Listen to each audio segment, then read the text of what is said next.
Estamos cerrando un año con un método bien interesante, ¿verdad? Que hemos aprendido. Es el hecho de hacer y de realizar lo que es un programa donde aparecen, ¿verdad?, todos los temas que vamos a estar viendo, ¿verdad?, en 3 meses seguidos.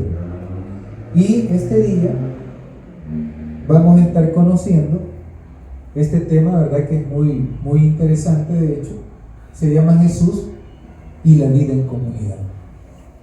Prácticamente aquí se plasma lo que el Evangelio es en sí.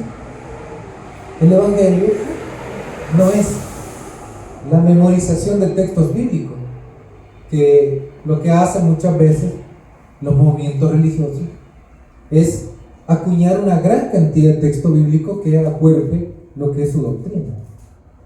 Si usted, ¿verdad?, habla o platica con una persona que es altamente religiosa, con un criterio muy cerrado, usted se va a dar cuenta de que siempre van a haber textos, ¿verdad?, que afirman lo que ellos piensan.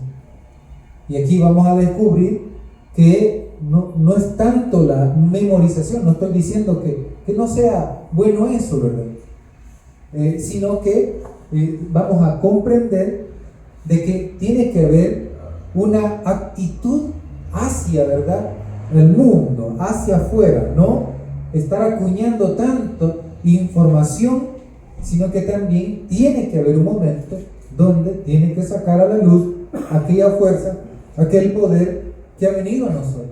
Y cuando digo esa fuerza, aquel poder, no me refiero, ¿verdad?, a esas pues películas donde la ciencia ficción abunda, donde tiene fuerza porque se come, ¿verdad?, una espinaca y se le agrandan los músculos y dice: oh, yo tengo el poder He-Man. Estoy haciendo una comparación, ¿verdad?, de varios muñequitos. Pega uno, ¿verdad?, el otro es He-Man. Pero más que ese tipo, ¿verdad?, de fuerza o poder, nosotros como creyentes, como hijos de Dios e hijas de Dios, comprendemos que el poder tiene que ver con una enseñanza en particular, que viene en nuestro corazón, que alimenta nuestro ser y es la que nos hace a nosotros actuar. Entonces, qué interesante, ¿verdad?, que podamos ver entonces a Jesús y cómo la iglesia debe procurar vivir en comunidad. En comunidad. Y muchas veces esto es contradictorio para nuestro mundo, porque nuestro mundo nos enseña a vivir a nosotros, ¿verdad?, de manera independiente. Independiente. Y en todo caso, muchas veces solo podemos llevarnos con aquellos, ¿verdad?, que están dentro de nuestro círculo.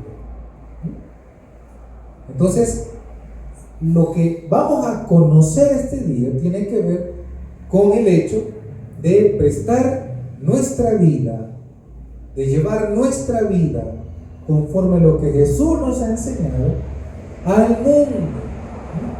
Al mundo. Bien, vamos a procurar entonces saber de qué va a tratar todo esto. Son 6 puntos nada más. Yo regularmente no acostumbro, ¿verdad?, a elaborar más de 4 puntos, dice, pero esto es necesario. Vamos a hablar entonces de la unidad y fraternidad, porque Jesús nos enseña eso. Todas estas cosas que vemos aquí son las que Jesús enseñó, y otras cosas también, son una gran cantidad, por supuesto. Vamos a ver el amor y el servicio, como también la humildad y sencillez, el perdón y reconciliación, oración y también dependencia de Dios, y por último, justicia y paz. Son, ¿verdad?, los puntos que vamos a estar viendo en esto de cómo podemos nosotros vivir en comunidad. El ejercicio de todo esto es, ¿verdad?, el fruto que el creyente debe de extender hacia afuera. Así que vamos a procurar ir conociendo cada uno de estos ejemplos. Bien. Vamos también a ser participativos. ¿Han traído su Biblia, hermanos? Quiero ver esa Biblia. Amén. A los que nos están viendo, ¿verdad?, por las redes sociales, buxos ahí también con su Biblia. porque es muy importante que podamos ir comparando los puntitos que vamos viendo, ¿verdad?, en este mensaje con nuestras Biblias, con las Escrituras. Vamos a ir, ¿verdad?, comparando. Entonces tenemos, el primero es amor y servicio. La esencia del cristianismo, ¿qué es la esencia del cristianismo? Es la denominación donde yo me reúno.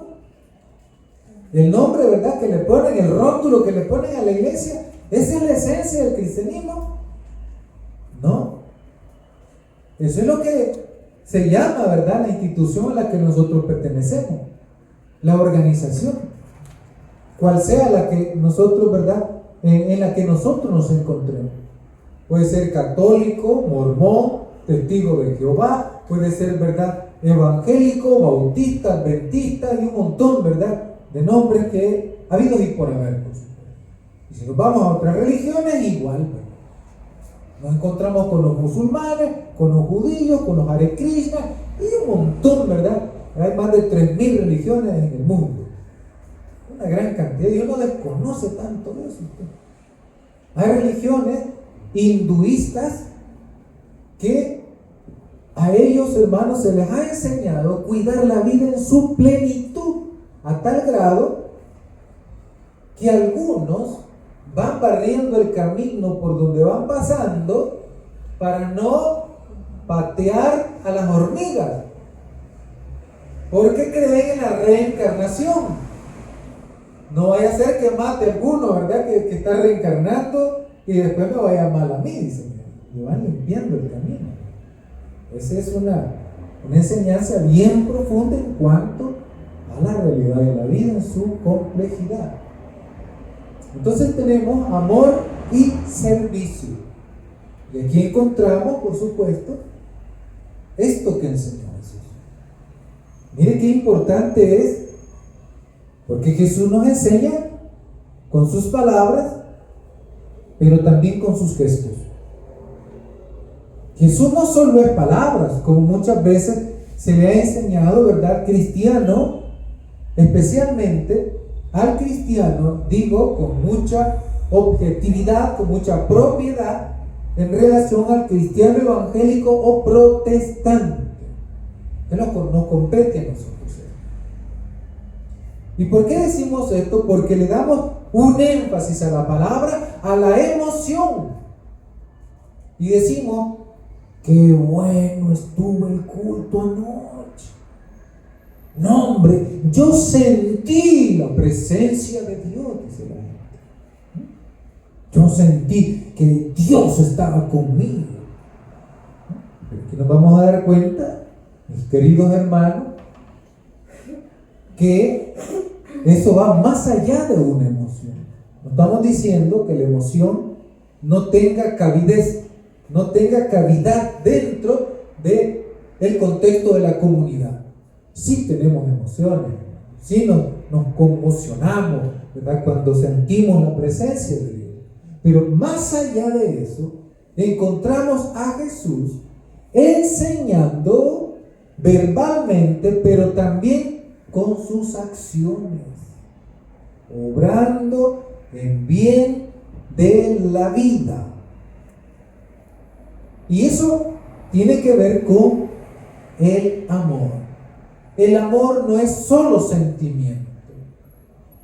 El amor es también una correspondencia hacia afuera. Si bien es cierto, la Biblia dice que nos amemos primeramente nosotros. Y muchas veces hay un desprecio por la vida, como lo pensaban los griegos. Los griegos decían: bueno, este cuerpo no es tan bueno porque es parte de la materia, y la materia es mala. Cada sociedad también elaboraba, ¿verdad?, sus conceptos de la vida. Entonces los griegos decían que la carne era mala. Y eso en cierta medida se traslada posteriormente al cristianismo, porque los que navegaron por el área filosófica se meten después al cristianismo y comienzan a hablar de que esta carne también es mala, es pecadora, ¿no?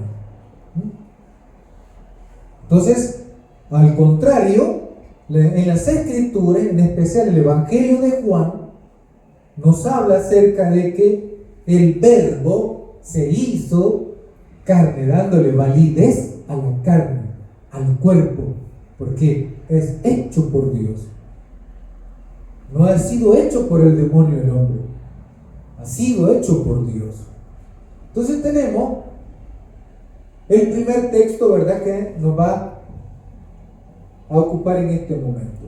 Busquemos por favor ese texto, Evangelio de Mateo, capítulo 22. Mateo, capítulo 22.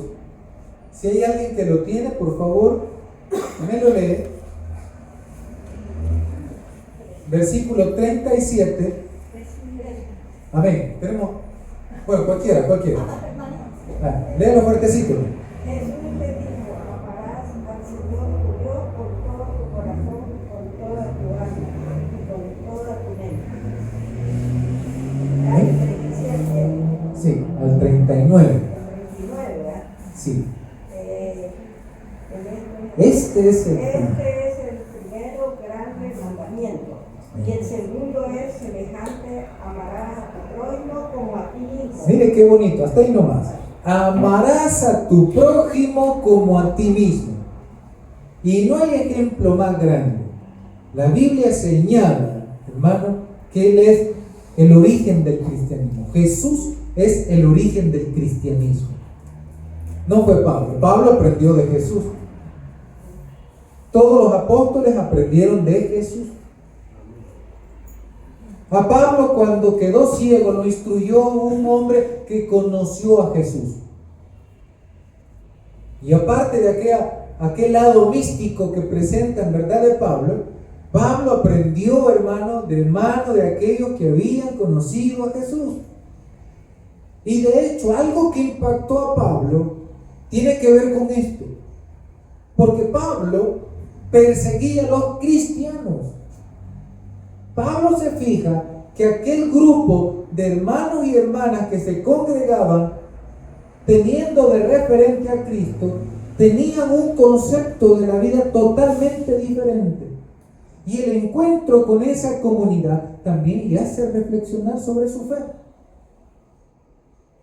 Pablo comienza a repensar su fe.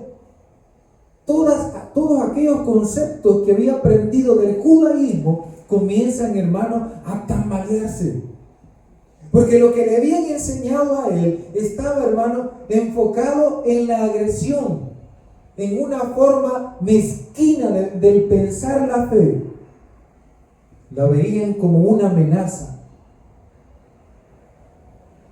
Había distorsionado entonces, Saulo se llamaba en aquel momento. Había distorsionado lo que era la fe. Toda fe que lleva un condimento de odio racial, una forma de dominio del otro, no puede proceder de Dios. No puede proceder de Dios. Todo aquel que dice Señor, Señor, en aquel día, dice la Escritura, hasta los representantes políticos tienen en boca a Dios.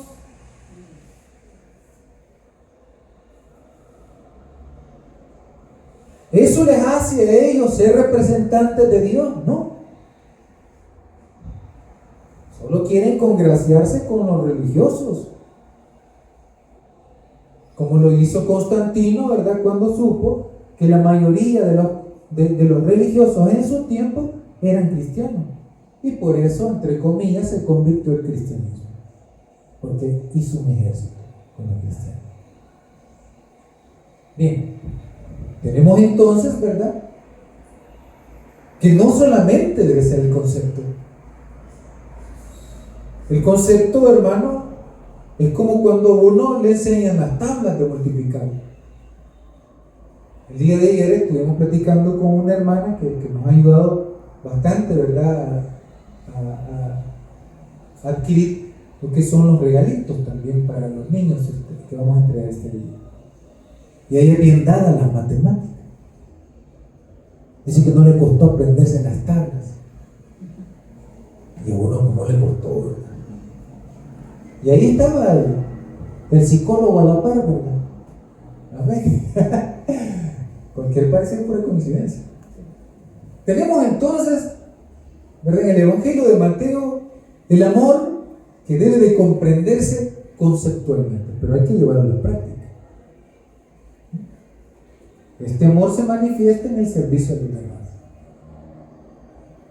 Y a ver qué es lo que ocurre muchas veces, que la mayoría de los creyentes, cualquiera que sea su religión, tanto cristianos como otros movimientos religiosos, se quedan con esta parte, con lo teórico, nunca lo llevan a la práctica. ¿Ah? Se enojan porque nosotros tenemos nuestra forma de pensar en cuanto a lo religioso. Ese corazón bien mezquino que tienen en sus cabezas nace, hermano, porque creen tener ellos solitos la verdad y nadie más. Todo movimiento religioso se acredita, hermano, que tienen esa falsa concepción de lo religioso. Por ejemplo, en el Antiguo Testamento tenemos un gran profeta de Dios que descendió fuego del cielo. ¿Sí? Ya tuvimos una enseñanza en cuanto a eso. Y mire, Dios no le dijo a él que asesinara a nadie, hermano, y asesinó a alrededor de 400 profetas de Baal. Pues yo voy, hermano, manejando, vamos en el autobús y vemos un accidente. Es horroroso ver a las personas, hermanos, en un accidente que han fallecido. Algunos hasta le ponen la cinta amarilla. Es horroroso ver 1, 2, 3, 4 personas ahí en la carretera. Increíble eso.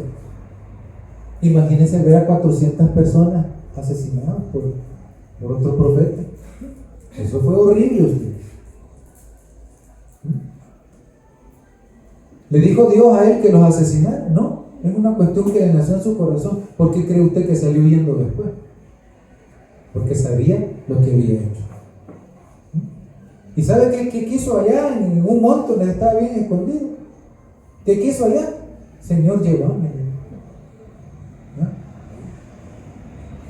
Porque porque eso de asesinar a alguien le queda marcado a uno, ¿sí? Cabeza. Ahí están las miradas, dándole vuelta a la mente. El asesino nunca va a estar en paz, a no ser que ya entre otra etapa, ¿verdad?, donde es una cuestión de placer hacer eso, pero es una forma ya trastornada.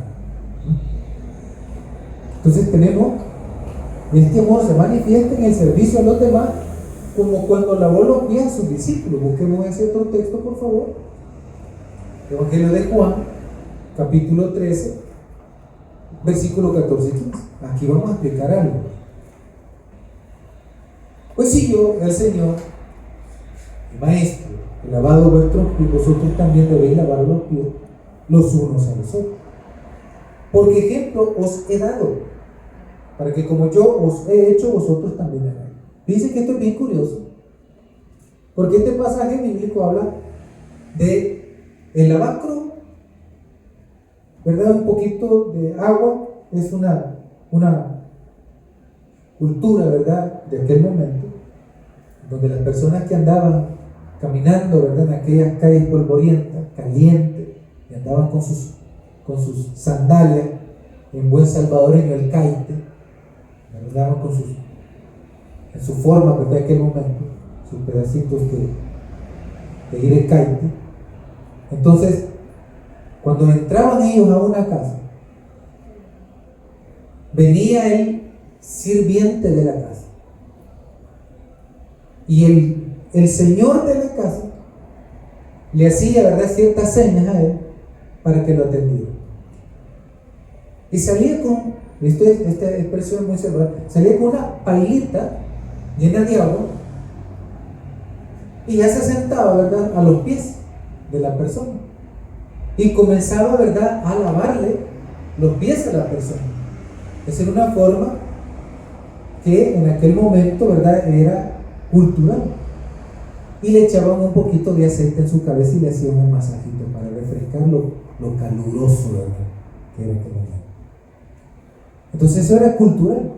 Lo raro que vemos aquí en este texto es que el Señor de la casa comienza a servir. Entonces el texto nos está hablando, ya lo vamos a ver más adelante, acerca de servir al otro. De servir al otro. Y aquí encontramos entonces al Señor Jesús lavándole los pies a una persona. ¿Qué significa esto? ¿Significa que nosotros le vamos a lavar los pies a los demás? Porque una cosa es una cultura de un país particular, ¿verdad? Porque andaba allá en la calle con los pies polvosos, calientes, y había que atenderle, ¿verdad?, y refrescarlo también allá adentro. Pero nosotros como pueblo salvadoreño, latinoamericano, no tenemos tal costumbre. Entonces, ¿cómo podemos interpretar esto a la luz de la realidad nuestra como latinos? ¿Cómo lo podemos interpretar? Que tenemos que estar siempre de cara al servicio al otro. Verlo al otro como alguien importante. ¿Sí? Sea hombre, mujer, niño, enfermo, anciano, joven, debemos de estar al servicio del otro. ¿Ven eso? ¿Y qué importante es esto entonces? ¿Y quién dio el ejemplo según las escrituras? Jesús. Bueno, Pedro, que era un poco, ¿verdad?, que se aventaba, ¿verdad?, sin andar pensando en las cosas. No, ¿cómo vas a crecer? Tú no me vas a lavar los pies a mí, le dije. Mira, ¿cómo así? Le dijo el Señor. Si no, te vas a quedar, le dijo. ¿Se lo estoy parafraseando? Pues no, Señor, no, bañame todo, ¿verdad? Entonces, mire qué interesante, qué importante, porque vivir en la comunidad significa servir a los demás. Servir a los demás. Y no hablo solamente del servicio de la comunidad cerrada, como aquí están, las cuatro paredes. Hablamos de la comunidad del mundo. Debemos estar al servicio del mundo, al servicio del otro, de la otra, de los otros seres, hermanos, que tienen vida también. El cristiano no reduce su acción en el mundo solamente a su comunidad. No, hermano. No. Una vez llegó un hombre, esto es un testimonio. Los testimonios son muy importantes en la vida. Y ya lo he compartido con ustedes muchas veces. Y en ocasiones pues se siente como que es un disco rayado el asunto. Pero viene, hermano, que mucha gente, en especial hoy, ¿verdad?, con que estamos subiendo estos mensajes al internet, la gente no conoce. Pues llegó un día al portón, ¿verdad?, donde estábamos alquilando una casa para la iglesia. Ya se había ido todo, fue un domingo. Yo estaba en mi oficina y alguien tocó el portón. ¿Ves? Y dije yo, quizás el viento fue. Al ratito, pues no, dije, me voy a levantar, voy a ir a ver quién es. Y abrí la puerta y cuando veo, nadie hay. Y de repente vuelvo a ver para abajo y tenía la mano así, un borracho crónico. Tenía la manita levantada. Hermano, ayúdenme. Y me va partiendo el corazón esa escena. Miren, hermano, no sé si usted conoce un borracho crónico. No sé si usted está familiarizado con esa expresión. Es una persona que ya prácticamente ha tocado fondo y ya no se quiere levantar. Vive en la vil desgracia, sí, literalmente. Entonces estaba este tipo, ¿verdad?, en esa condición y tocó mi corazón. Llegó a ese lugar a tocar el portón esperando de que allí en la iglesia le ayudaran.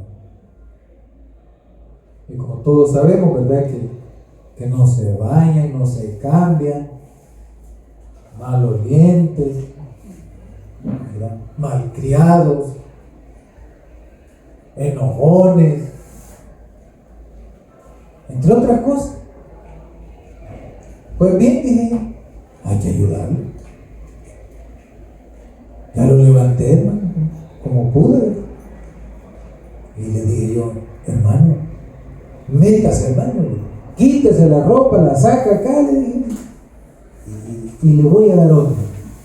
Había donaciones, ¿verdad?, que se habían hecho de ropa. Y ya, hermano, busqué, ¿verdad?, un pantaloncito, quizás no a la medida, ¿verdad?, pero sí le quedó. Una camisa también. Y ya se vistió el hombre. ¿Ah? Dios le bendiga, Dios le bendiga.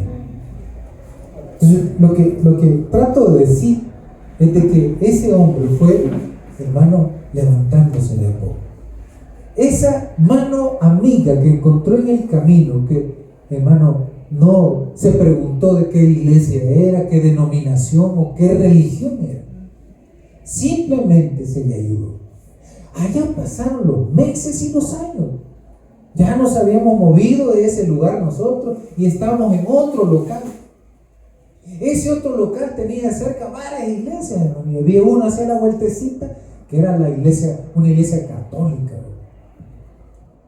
Entonces, un día yo estaba ahí en la acera, a la entrada de la iglesia, y ¿sabe qué me dio la sorpresa? Vi a aquel hombre que un día ayudé,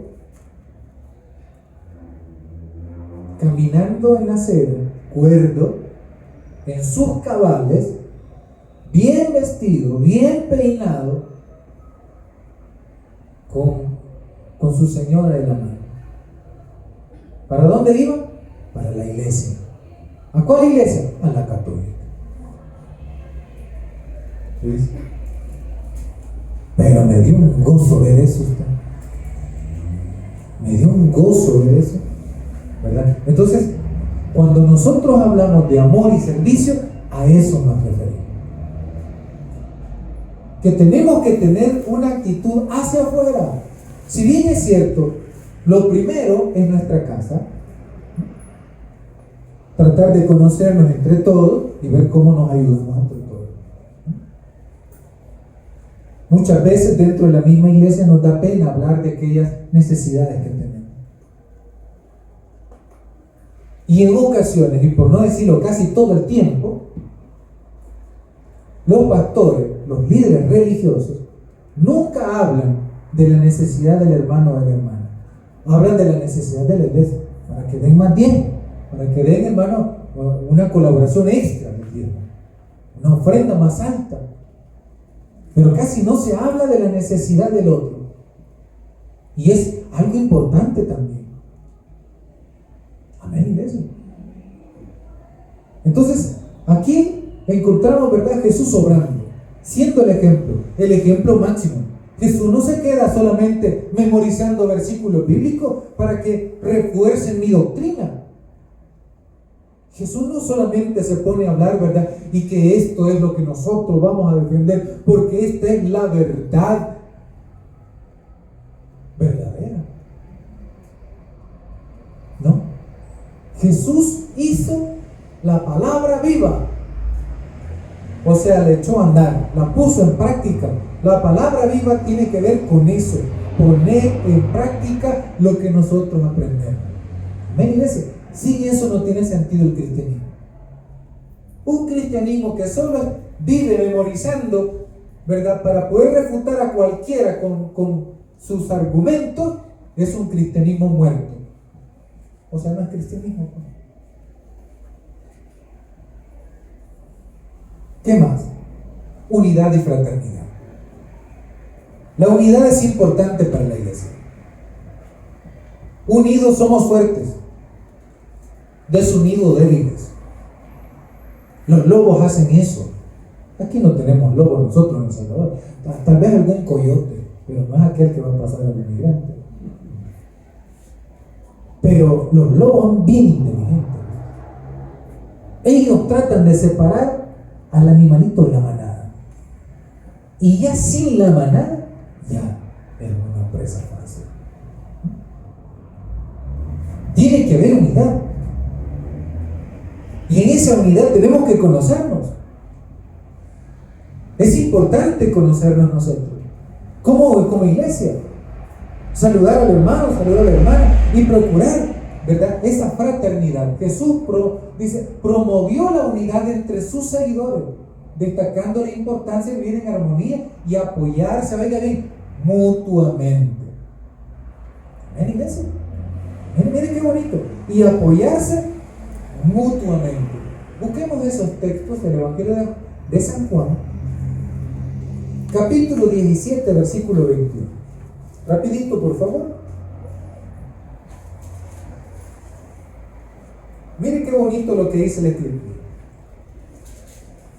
Para que todos sean uno, como tú, oh Padre, en mí y yo en ti, también ellos sean uno en nosotros, para que el mundo crea que tú me envías. Entonces, esa unidad debe estar dentro de la iglesia. Esa unidad, estar unidos, solidificados. Esto también tiene mucho que ver con lo local. Los discípulos, a pesar, hermano, de lo que ocurrió, ¿verdad?, al final, cuando llegue el Espíritu de Dios, entonces comprendieron. Para mí, el derramamiento del Espíritu es la comprensión que ellos tuvieron exacto de lo que Jesús quería para ellos. Ahí se les alumbró la cabeza, el foco, como dice. ¡Y! No, hombre, hoy comprendemos. Y esto fue una explosión, ¿verdad? Así como cuando uno de repente está solo, ¿verdad?, y hay gente hacia alrededor, y de repente uno se ríe solo. Ya entendí el chiste de ayer. Entonces, los discípulos, hermano, comprendieron a plenitud lo que Jesús quiso hacer, y se unen los discípulos. Siempre van a haber desavenencias en ciertos momentos, ciertos roces, ciertos problemas, ciertos conflictos. Siempre va a haber eso en toda familia, y eso. El mismo Jesús tuvo problemas, los mismos apóstoles. Entonces tenemos, hermano, que debe de tratarse la unidad y la fraternidad, vivir en familia, procurar vernos así.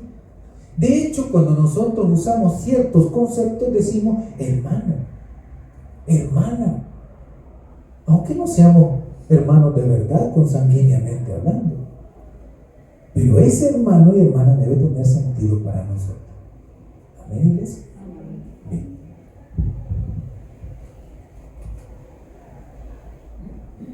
Veamos. Que nunca se nos olvide de dónde nosotros hemos salido. ¿Qué traía usted cuando vino a este mundo? ¿Qué traíamos nosotros? Solo nuestro cuerpecito de la vida. Bien chuloncitos salimos, hermano, ahí, ¿verdad? Nada traíamos. Que nunca se nos olvide de dónde nosotros salimos. Jesús vivió una vida humilde y sencilla. Nunca anduvo, ¿verdad, hermanos, como muchos de los líderes religiosos de nuestros tiempos se pavonean porque tienen carro del año, porque tienen una mansión, porque tienen un jet. Hay pastores que tienen jet. Increíble, son millonarios.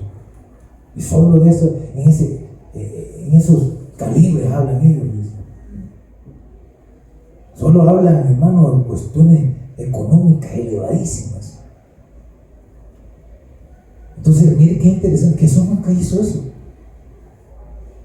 Le aseguro que si Jesús, así como anduvo en el pasado, se acercara a una de estas iglesias, no lo dejan entrar.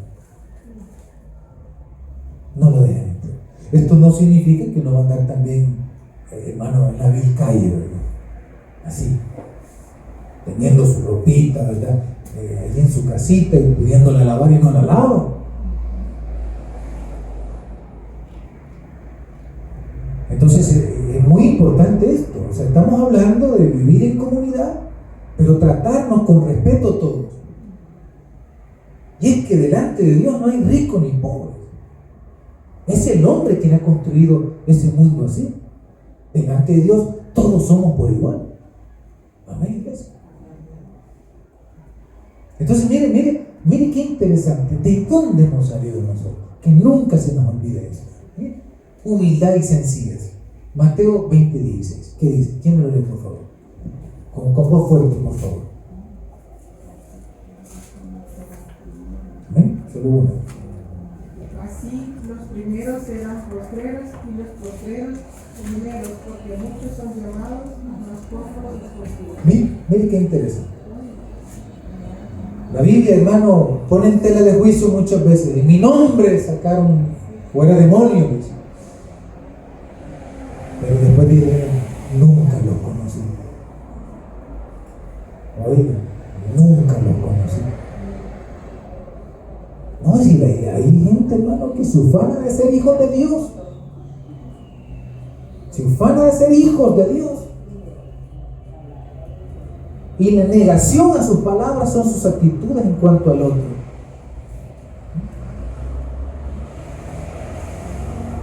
Su Dios no es el Dios que nosotros pensamos. Así como cuando los políticos hacen uso de Dios. Vuelvo y repito esto. Los políticos hacen uso de Dios, pero ¿de qué Dios están tratando ellos? ¿Es el mismo Dios que la mayoría de la sociedad hemos reconocido a través de una experiencia personal? No. El Dios de ellos es el Dios dinero. Y de ese Dios están hablando ellos. Y uno muchas veces, pues es cristiano, dice. No, ¿cuál hermano? Eso no. Como dicen en buen salvadoreño, ¿cuál zapato?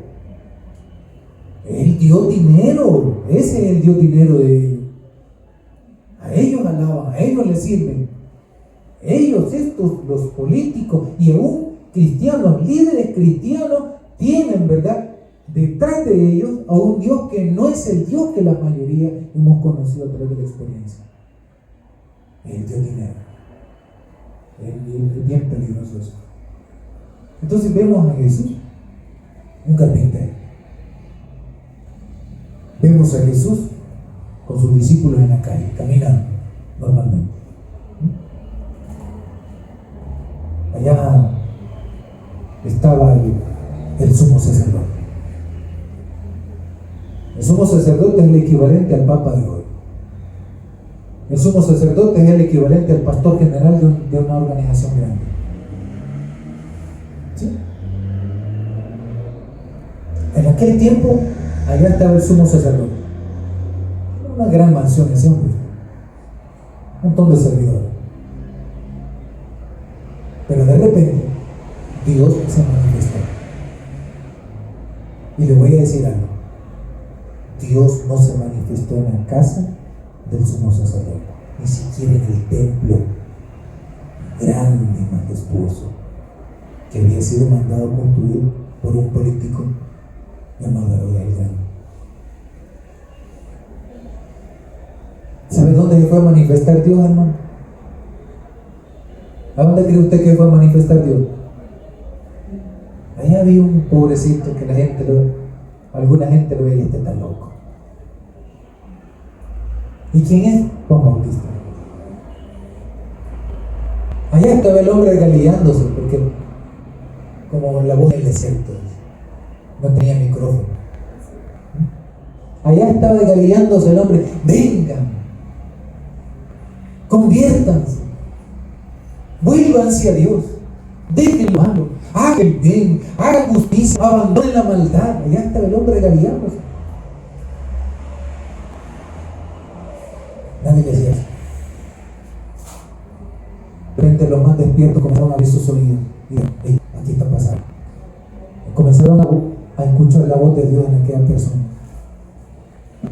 Todavía no podía entender, pero cuando ya comenzaron a escuchar con el oído interno, el oído de la conciencia, comenzaron a comprender que algo distinto había en eso. Y tanto fue el enojo de aquellos que estaban en el poder que le mandaron a cortar la cabeza al hombre. Y ahí se puede ver el verdadero poder que tenían esto. Ahí se puede ver el poder que tienen, ¿verdad?, detrás de ellos, y qué clase de Dios es el que tienen. Entonces, Jesús, hermano, un personaje humilde y sencillo. Y nosotros, por supuesto, como comunidad estamos aprendiendo eso. A nadie hay que ver de menos. Es una persona, ¿verdad? Por sus logros, por sus sacrificios, hermano, hace sus cosas. Tiene su terrenito, sus casas, ¿verdad? Sus buenos zapatos, ¿verdad? Su buena ropa, su vehículo. Gloria a Dios por él. Pero el hecho de que él, ¿verdad?, no ande en bus, no significa, ¿verdad?, que va a ver de menos también al otro, que un día, ¿verdad?, fue también como él. Amén, iglesia.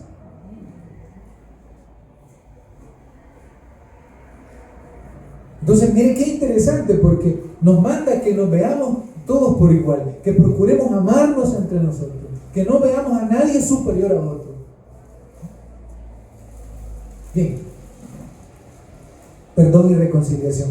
¿Qué ve usted en la imagen? ¿Ah? ¿Qué ve en la imagen usted? ¿Alguien que me ayude, por favor? Las manos y el anillo. Las manos y un anillo. ¿Cómo están esas manos? ¿Están jóvenes? No, ¿verdad? ¿Qué significa eso? Experiencia. ¿Qué dice el subtema aquí? Perdón y reconciliación. ¿Por qué perdón y reconciliación? Porque pasa un montón de cosas en el hogar, en el matrimonio, también entre la comunidad. Muchas veces uno ha ofendido sin darse cuenta. Uno daña. Y es necesario el perdón y la reconciliación. Porque muchas veces, hermano, uno no está bien. Uno dice que el hermano dijo esto y me ofendió. Es que la hermana dijo esto y me ofendió también. Entonces, qué importante es estar en la casa de Dios, todos, hermanos, reconciliados con Dios, pero también con el prójimo.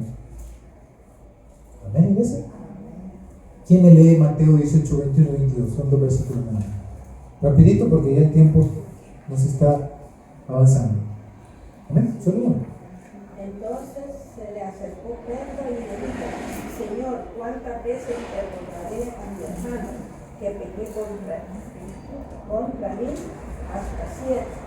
Jesús le dijo: no te digo hasta 7, sino aún hasta 70 veces 7. Amén. Que tratemos la manera siempre, ¿verdad?, de perdonar, en lo posible, de perdonar. Y también, ¿verdad?, encontramos el ejemplo de Jesús allá en la cruz del Calvario, cuando aquellos que lo habían dañado, lo habían vituperiado, lo habían escupido, lo habían matado, pues prácticamente, todavía, ¿verdad?, ahí vivo él, y dice: perdónalo porque no saben qué. Entonces, miren qué interesante, el perdón y la reconciliación.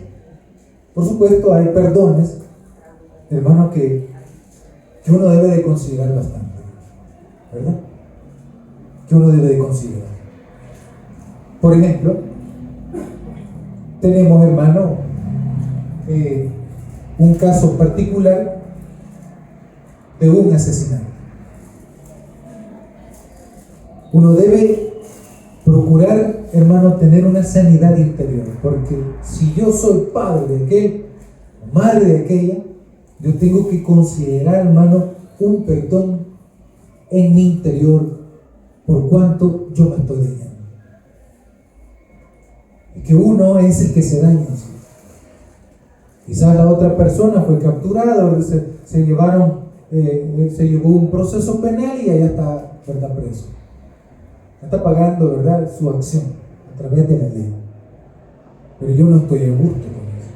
Yo tengo que aprender a perdonarme a mí mismo, por cuanto me estoy dañando por aquella herida, por aquella situación tan fuerte que viví, y debo de sanarme. Porque ese odio, ese rencor en contra de la otra persona está dañando, hermano, el templo que es de Dios. Entonces yo tengo que aprender a perdonarme a mí mismo por ese rencor que yo le tengo a otra persona, ese odio. Pues uno quisiera hasta matarlo, pues. Si no ha pasado por esa situación, ¿verdad?, no puede ponerse en los zapatos del otro, no puede simplemente. Muchas veces se habla: que perdónenlo, así por así, ¿verdad? No, tiene que haber un proceso. Amén, iglesia. Tiene que haber una reflexión profunda. Y después, hermano, llegar a ese nivel, ¿verdad? De un perdón genuino. Un perdón donde uno puede tener esa paz y dejar de estarse dañando uno mismo, ¿verdad? Hay iglesias que enseñan, ¿verdad? Así en ruedita, a perdonarse unos con otros por las ofensas que se han hecho. Ya le conté la vez anterior que un hermano, ¿verdad?, dijo que tuvo esa experiencia. Estaba con la esposa de la mano, así en una rueda, ¿verdad? Y un hermano dijo, ¿verdad?, yo quiero disculparme con el hermano fulano, ¿verdad? Y lo señaló él. Y el hermano dijo, ¿y qué pasó? Es que yo le tenía un gran odio a ese hermano. Y gracias a Dios ya sané mi corazón. Es que yo me quería casar con la muchacha con la que está él. Y se me adelantó. Y dice, ¿y por qué tenía un odio contra él? Dice. Bueno, por eso hay que hablar antes. Bueno, tenemos entonces acá el perdón y la reconciliación. Otro punto también, oración y dependencia de Dios. Tenemos que recobrar la oración. La oración es importante. Oración, oración, oración. Desayuno, almuerzo y cena. Así comemos todo. En la Biblia se habla de 3 veces al día la oración. ¿Amén, iglesia?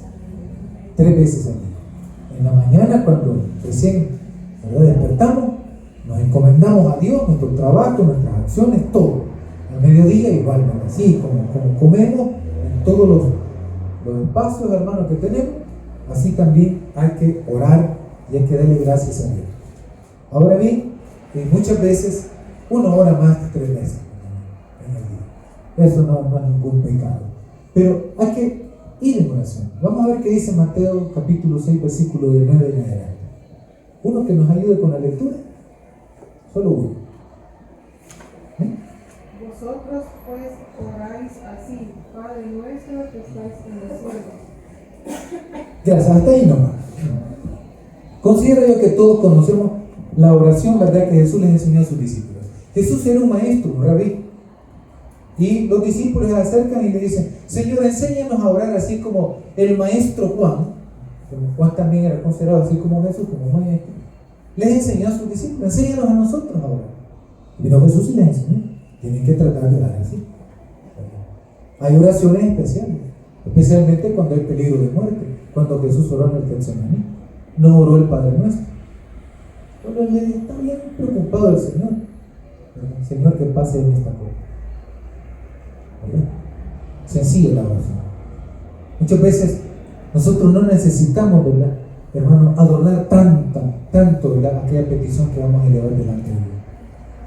Son necesarias unas cuantas palabras. Señor, le digo, que pase de mí esta cosa. Es lo que él quería. Es lo que él quería nada más. Igual aquel niño junto a un rabino, estaban a la cama del papá, ¿verdad? Estaba muy enfermo, no se podía levantar, y le dice el rabino al niño: ora por tu padre. Se acercó, lo tocó y le dijo: Señor, sánalo. Eso fue todo. Y eso que hizo el niño impactó al rabino. Porque nosotros los líderes muchas veces queremos, hermano, como adornar tantas las cosas. Y uno dice, tal vez, ¿verdad?, con estas palabras se pueda sensibilizar el otro y tenga fe también. Es posible, ¿verdad?, que pueda ocurrir eso. Puede ser, ¿no? Pero aquella oración tan sencilla, unas cuantas palabras: Señor, sana. Eso no es el hombre. Increíble. Retornemos la oración en comunidad. Oramos en conjunto. Intercedemos los unos por los otros.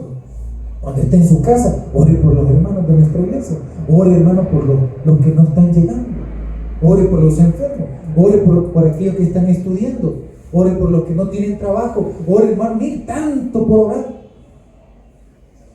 Oremos por los líderes de la iglesia. Oremos porque, hermano, las enseñanzas que se impartan sean eficaces para nuestra vida. Oremos por nuestra espiritualidad, porque muchas veces, hermano, se quiere salir uno de los caminos del Señor. Amén, iglesia. Ahí está peleando uno en su corazón, ¿verdad? Ahí está una discusión interna, el yo hablando conmigo mismo. Quizá no, ya no voy a ir. Amén, iglesia. Entonces es ahí donde yo tengo que hacer uso de este recurso que es la oración. El enemigo es buxo para dividirnos. Es buxo para dividirnos. Es muy astuto para dividirnos. Procuremos retomar la oración y afirmarnos en Dios, esa confianza en Dios, para que podamos vivir siempre en comunidad. Y es necesario eso. Ya por ahí cerrando, justicia y paz. Jesús era un personaje que le gustaba la justicia. Si algo le parecía, lo decía. Tengo entendido que el día de ayer la Asamblea Legislativa de nuestro país, aquí en El Salvador, abrogó la ley de minería metálica. Un regalito para la sociedad salvadoreña. Las más afectadas van a ser las comunidades cercanas, ¿verdad?, a estos lugares, que de hecho van a tener que renunciar a su propiedad. Y si ahí nacieron, ¿verdad?, varias generaciones, se van a tener que desprender de todo. Y muchas veces, hermano, no está bien arraigado a esas zonas, a esa tierra. Y a nosotros no nos da nostalgia. Cuando uno va en la camioneta y va viendo ya que nos vamos acercando al pueblo, cuando yo salía corriendo chulón y descalzo, allá me desmadrillo. Allá salía corriendo con Juanpa y Boyo. Allá nosotros jugábamos landa, escondedero, pelota. Amén. Allá jugaba hasta el papá y mamá. Pero miren qué interesante. Justicia y paz. Dios, estimados amigos y hermanos, Dios ama la justicia y el creyente debe de amarla también. El Sermón del Monte es un mensaje que está dado a una comunidad sufriente. Y es aquí donde nosotros tenemos que tener conciencia de lo que es la justicia. La justicia es la oposición de la injusticia. No podemos hablar de justicia si no tocamos la injusticia. La injusticia es primero. Viene la justicia después. Y hay cosas que no se pueden tolerar. Jesús, hermano, denunció en su momento aquellos religiosos que eran prácticamente los dueños de aquel mundo, que ponían cargas tan pesadas que ni siquiera ellos podían mover con un dedo. Jesús era así, hermano. Jesús era dado a la justicia. Y es en estos tiempos que estamos viviendo que el ejercicio de la justicia debe estar presente dentro de nuestra comunidad. Debe estar presente en nuestra comunidad. Las cosas que no nos parecen, procuremos, hermano, externarlo. Mi hermano, fíjese que esto está pasando. Una vez un hermano me dijo: mire, están volando unos palos por aquí, ¿no? Nosotros andamos con un compañero, ¿verdad?, de andar denunciando estas cosas. Hicimos la denuncia, ¿verdad? Y anduvimos tomando fotos, las subíamos, ¿verdad?, a las redes para hacer bulla, ruido. Al final, ¿verdad?, las empresas siempre se imponen. Pero hoy se conocen otros medios. ¿De qué le sirve a una persona esmerarse tanto en la vida como, por ejemplo, estudiar derecho? si nunca va a activar aquellos recursos que la misma Constitución de la República le presenta para que pueda defenderse, ¿verdad?, la comunidad a través de la ley? Muchas veces los estados caen porque los que conocen de la jurisprudencia no están al servicio de la justicia, sino al servicio de esto. Amén. Los estados caen porque todos, hermanos, les sirven al poder. Que tenemos miedo de pocas palabras. Entonces, aquí encontramos, ¿verdad?, esa lucha de Jesús a través de su vida. No es necesario, ¿verdad, hermano, irle a cerrar la calle a una persona y a gritarle ofensas. Las acciones en pro de la vida, los caminos legales que uno tiene, puede ocupar también para poder, hermano, decir: yo no estoy, ¿verdad?, de acuerdo con esto. Amén. Yo no estoy de acuerdo con esto. No me parece que sea lo mejor. Jesús tenía, hermano, esa capacidad de decir. María también. María tenía ese poder.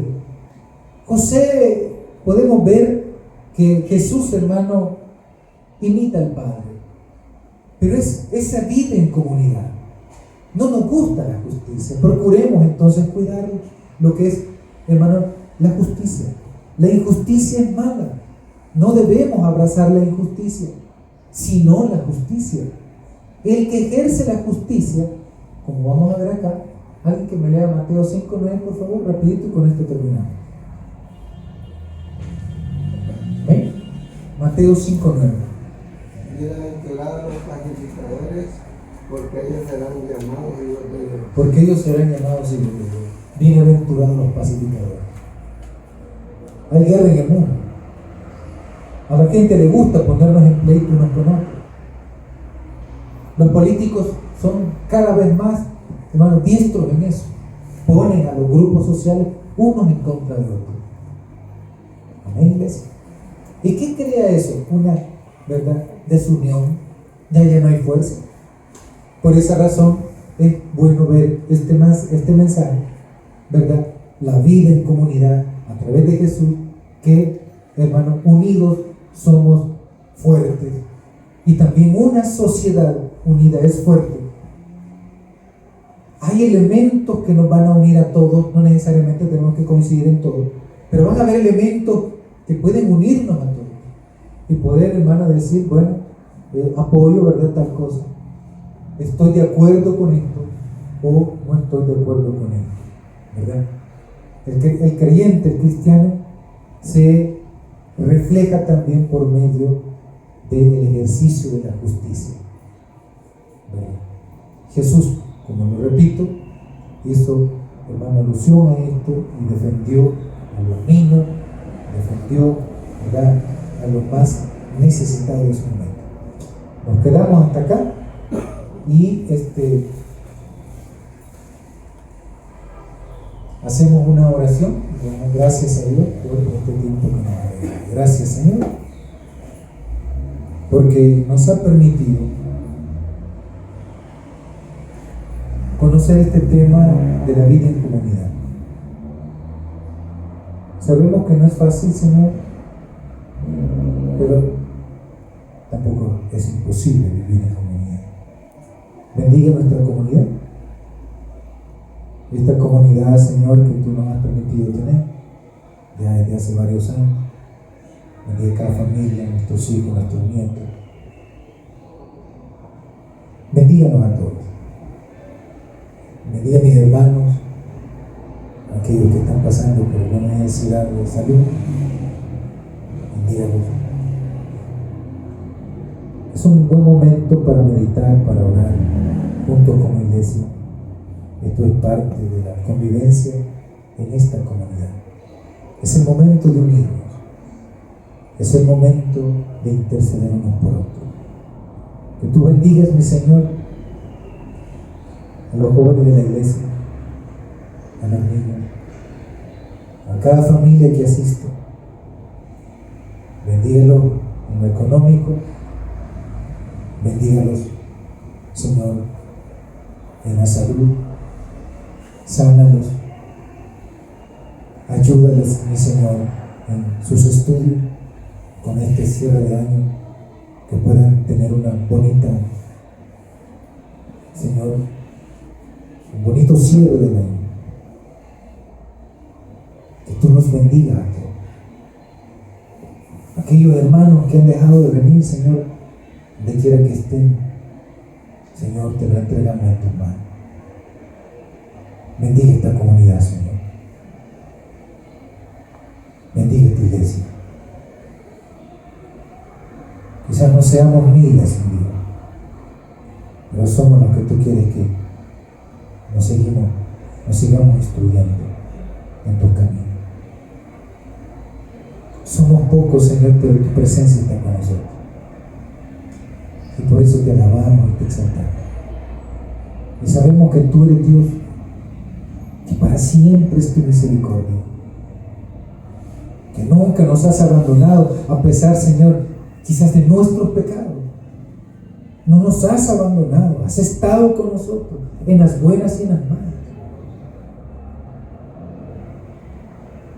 Así que, Señor, todo nuestro ser se rinde a ti.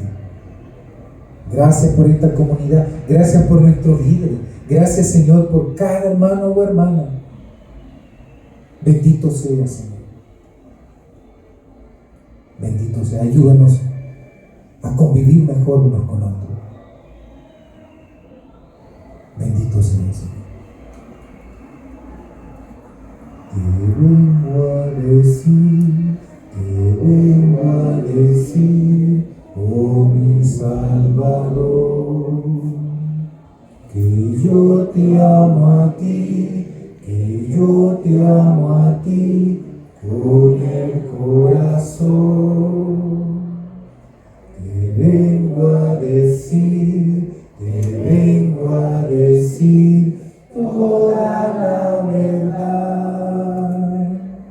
Te quiero, Señor, te amo, Señor, con el corazón. Yo quiero cantar de gozo y de paz. Yo quiero llorar de felicidad. Te vengo a